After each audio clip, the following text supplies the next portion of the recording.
ఆంధ్రప్రదేశ్ కావచ్చు, పంజాబ్ కావచ్చు, హర్యానా కావచ్చు, ఇలాంటి స్టేట్స్లో మహిళా ప్రాతినిధ్యం పెంచాలి అనే ఉద్దేశంతో స్థానిక సంస్థల్లో వాళ్ళకి పోటీ చేయడానికి 50% రిజర్వేషన్ ఇవ్వగా ఆ యొక్క రాష్ట్రాల్లో ఎవరు కూడా ఉమెన్ రిప్రజెంటేషన్ చేయడానికి ముందుకు రాలేకపోతున్నారు.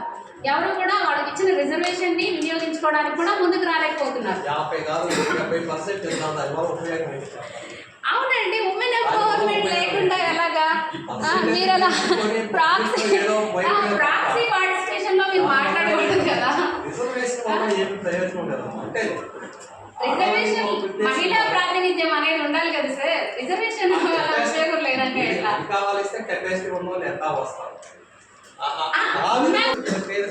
అలాంటి సహృదయం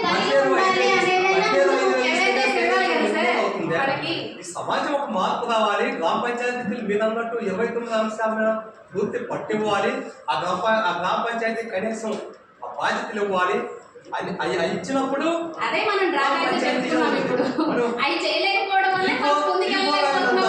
ఎవరు వస్తారు ఈ 4 రోజులు మిమ్మల్ని ఇబ్బంది పెట్టి పైనుంచి ఎంపీడీఓ గారు మిమ్మల్ని ఇబ్బంది పెడతారు, మీరేమో మమ్మల్ని ఇబ్బంది పెడతారు. ఎంపీడీఓ గారు సిఇఓ గోల్ చేస్తుంటారు.